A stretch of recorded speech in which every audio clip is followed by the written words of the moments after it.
Five tips four healthy ageing. എല്ലാവർക്കും ഏത് വയസ്സിലും ഹാപ്പി ആയിട്ടും ഹെൽത്തി ആയിട്ടിരിക്കാനാണ് ഇഷ്ടം അല്ലേ? അപ്പം നമ്മുടെ ഏജിങ്ങിനെ എങ്ങനെ നമുക്ക് ഹാപ്പിയും ഹെൽത്തിയും ആക്കാം? ഫൈവ് ടിപ്സ് നോക്കാം. ഇന്ന് October 1st, international day of older persons. ഇന്ന് actually international day of older പേഴ്സൺസിന് നമ്മൾ ഒബ്സർവ് ചെയ്യാൻ കാരണം ഇപ്പോൾ വരുന്ന വിവര സാങ്കേതിക വിദ്യയെക്കുറിച്ച് കൂടുതലായി എല്ലാവരെയും ആളുകൾക്ക് മനസ്സിലാക്കണം എന്നുള്ളൊരു ഉദ്ദേശത്തോടു കൂടിയാണ് കേട്ടോ. പക്ഷെ ഇന്ന് നമ്മൾ ഡിസ്കസ് ചെയ്യാൻ പോകുന്നത് 5 ടിപ്സാണ് എങ്ങനെ നമ്മൾക്ക് ഹാപ്പിയായി ഹെൽത്തി ആയി ഇരിക്കാം എന്നുള്ളത്. First of all, stay active. ഞാൻ കുറച്ച് ഏജ്ഡ് ആയി, ഇനി എന്നെക്കൊണ്ട് ഇതൊക്കെ പറ്റുള്ളൂ എന്ന് വിചാരിക്കേണ്ട. What is my limit? Find it and just act on it. ഇപ്പം എനിക്ക് ഓടാനൊന്നും പറ്റില്ല, but you can walk, right? ഓടാൻ പറ്റില്ല ഉറപ്പാണ്, പക്ഷെ നമുക്ക് നടക്കാമല്ലോ. അപ്പോൾ നമുക്ക് ആക്റ്റീവായിട്ടിരിക്കാൻ ഒരു സൊല്യൂഷൻ മുന്നിലുണ്ട്. We can walk. Stay active. Regular exercise can include walking, gardening, simple stretching also. ഒന്ന് അങ്ങോട്ടും ഇങ്ങോട്ടൊക്കെ ഒന്ന് സ്ട്രെച്ച് ചെയ്യാം. Hand rotation, head rotation, hip rotation, leg rotation, foot rotation, അങ്ങനെ ഇഷ്ടം പോലെ സിമ്പിൾ സിമ്പിൾ എക്സസൈസ് നമ്മുടെ മുമ്പിലുണ്ടെന്നേ. പിന്നെ അത് മാത്രമല്ല, studies show that people who exercise not only live longer but they live better. നമ്മൾ വാക്കിംഗ് പ്രാക്ടീസ് ചെയ്യുമ്പോൾ നമ്മൾ ചുറ്റും ഇറങ്ങി നടക്കുമല്ലോ, നമ്മുടെ പ്രകൃതിയോട് ഇണങ്ങിച്ചേർന്ന് ഇറങ്ങി നടക്കുമ്പോൾ നമുക്ക് ആ ഒരു ഫ്രഷ്നെസ് കിട്ടും. നമ്മൾ കുറേ കാര്യങ്ങൾ ഒബ്സർവ് ചെയ്യും. So stay active. ഇനി അടുത്തത് എന്താണെന്നല്ലോ, ഈറ്റ് വെൽ. നന്നായി ഭക്ഷണം കഴിക്കാൻ പറ്റുന്ന ഒരു സമയമൊന്നും ആവില്ല. എനിക്ക് ഇത്രയും മതി എന്ന് തോന്നുന്ന സമയമായിരിക്കും. ഡൈജഷൻ പ്രോസസ്സൊക്കെ കുറച്ച് സ്ലോ ഡൗൺ ചെയ്യുമ്പോഴായിരിക്കും ഈ ഏജിങ് എന്നുള്ളൊരു ഇതിലേക്ക് കാറ്റഗറൈസ് ചെയ്യപ്പെടുന്നത് അല്ലേ? നമ്മൾ ഒരു 20s 30s അല്ലെങ്കിൽ up to 40s what we eat, sometimes we cannot eat that much in our 60s and 70s and 80s അല്ലേ? So what we can have it, increase the number of fruits and vegetables and make your plate more colorful. The more colorful the plate, it's better. നമ്മൾ കുറേ എണ്ണയിൽ വറുത്തതും പൊരിച്ചതൊന്നും ചിലപ്പോൾ കഴിക്കാൻ പറ്റിയെന്ന് വരില്ല നമ്മുടെ ചെറുപ്പത്തിലെ പോലെ. സോ ഗ്രില്ല് ചെയ്തിട്ടുള്ള ഫുഡ് ഐറ്റം ഇഷ്ടമാണെങ്കിൽ അങ്ങനെയൊക്കെ കഴിക്കാം. പിന്നെ അതൊക്കെ പുതിയ പുതിയ ഫുഡ് ഐറ്റംസ് ഒക്കെ പ്രിപ്പയർ ചെയ്ത് നമുക്ക് ഇഷ്ടമുള്ള പോലെ കഴിക്കാൻ പറ്റും ആ സമയത്തും. ഇനി മൂന്നാമത്തെ കാര്യം, sleep well.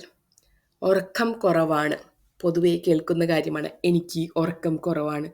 So what we can do, the body must rest in order to rejuvenate. That's for sure. നമ്മളുടെ ബോഡി റീജുവനേറ്റ് ചെയ്യണമെങ്കിൽ നമുക്ക് റെസ്റ്റ് വേണം. Rest is must. കറക്റ്റ് അല്ലേ? അപ്പോൾ ഒരു ബെഡ് ടൈം റുട്ടീൻ ഉണ്ടാക്കുക. To get regular 7 to 9 hours of sleep a day. ഒരു ദിവസത്തിൽ 7 to 9 hours സ്ലീപ്പ് കിട്ടുന്ന വിധത്തിൽ ഒരു ബെഡ് ടൈം റുട്ടീൻ ഉണ്ടാക്കുക. എനിക്ക് ഉറങ്ങാൻ ബുദ്ധിമുട്ടാണെങ്കിൽ 1 അല്ലെങ്കിൽ 2 hours ഇൻ്റർവെല്ലിൽ നമ്മൾ നമ്മുടെ സ്ലീപ്പ് പാറ്റേണിനെ ഒന്ന് ഷെഡ്യൂൾ ചെയ്ത് വെക്കുക. So you can sleep better and quiet and you can have A healthy daily routine. ആ റെസ്റ്റും കൂടിയും ഇൻകോപ്പറേറ്റ് ചെയ്ത് കഴിഞ്ഞാൽ. ഇനി ഫോർത്ത് പോയിന്റ് എന്താണല്ലേ, കൾട്ടിവേറ്റ് റിലേഷൻഷിപ്പ്. നമ്മൾ കുറച്ച് ഏജ്ഡ് ആയി കഴിഞ്ഞാൽ നമ്മൾ നമ്മളിലേക്ക് ഒതുങ്ങി ജീവിക്കാൻ ആഗ്രഹിക്കും അല്ലേ? So just mingle with others, stay connected with the people who matter. അതായത് കമ്പനി നമ്മളെ ഇഷ്ടപ്പെടുന്ന ആൾക്കാർ, നമ്മളുടെ കമ്പനി ഇഷ്ടപ്പെടുന്ന ആൾക്കാർ, അല്ലെങ്കിൽ നമ്മളെ അഡ്മയർ ചെയ്യുന്ന ആൾക്കാരുണ്ടാവുമല്ലോ. എനിക്ക് എൻ്റെ യങ്ങർ സ്റ്റേജിലെ കഥകൾ കേൾക്കാൻ ഇഷ്ടപ്പെടുന്ന ആൾക്കാർ, അല്ലെങ്കിൽ കുറച്ച് വീരസൊക്കെ കേൾക്കാൻ ഇഷ്ടപ്പെടുന്ന ആൾക്കാർ, അവരെയൊക്കെ ഒന്ന് ചുറ്റും കൂട്ടുക. ദാറ്റ് വിൽ ഇൻക്രീസ് ആ മെമ്മറി. നമ്മുടെ പഴയ കാര്യങ്ങളൊക്കെ കുറച്ചൊക്കെ നല്ല കാര്യങ്ങൾ കേട്ടോ ആലോചിച്ചൊക്കെ പറയുമ്പോൾ നമ്മുടെ മെമ്മറി കുറച്ച് ബൂസ്റ്റ് ചെയ്യും അല്ലേ? It's important to have support system and social network. Stay connected. Staying socially engaged has been shown to keep the mind active. Socially engage ആയിട്ടിരിക്കുമ്പോൾ നമ്മുടെ മൈൻഡ് ആക്റ്റീവ് ആയിട്ടിരിക്കും. എപ്പോഴും അപ്പോൾ കണക്റ്റഡ് ആയിരിക്കുക. ഇനി യൂസ് യുവർ ടൈം പ്രൊഡക്റ്റീവ്ലി. നമ്മുടെ സമയം ഓടിക്കൊണ്ടിരിക്കുകയാണല്ലേ? So make time for the interest you enjoy, both individually and socially. അവിടെയാണ് മാറ്റർ. നമ്മൾ ഇൻഡിവിജ്വലി എൻജോയ് ചെയ്യണം, അതുപോലെ സോഷ്യലി എൻജോയ് ചെയ്യണം. നമ്മളുടെ പ്രൊഡക്റ്റീവ് ആയിട്ടുള്ള ഒരു ടൈം അതെങ്ങനെയായിരിക്കണമെന്ന് നമ്മൾ തന്നെ നിശ്ചയിക്കണം.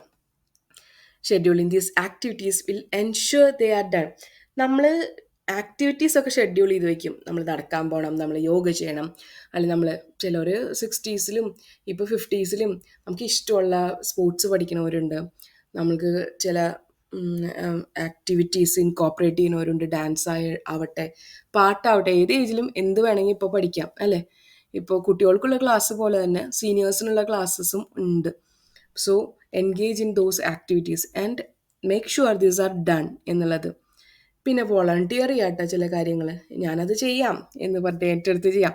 Volunteering can be powerful way to engage mind and soul. അപ്പം ഇത്രയൊക്കെയാണ് എനിക്ക് ഷെയർ ചെയ്യാനുള്ള healthy tips for happy ageing. എപ്പോഴും ഹാപ്പി ആയിട്ടിരിക്കുക. എനിവേ ഏജിങ് ഇസ് ദെയർ അല്ലേ. So why we should in welcome in a happy way and healthy way. So so embrace it happily. നിങ്ങളുടെ അഭിപ്രായങ്ങൾ എന്താണെന്ന് കമൻറ്റ് ബോക്സിൽ എഴുതി അറിയിക്കുക കേട്ടോ. Thank you so much for listening to me.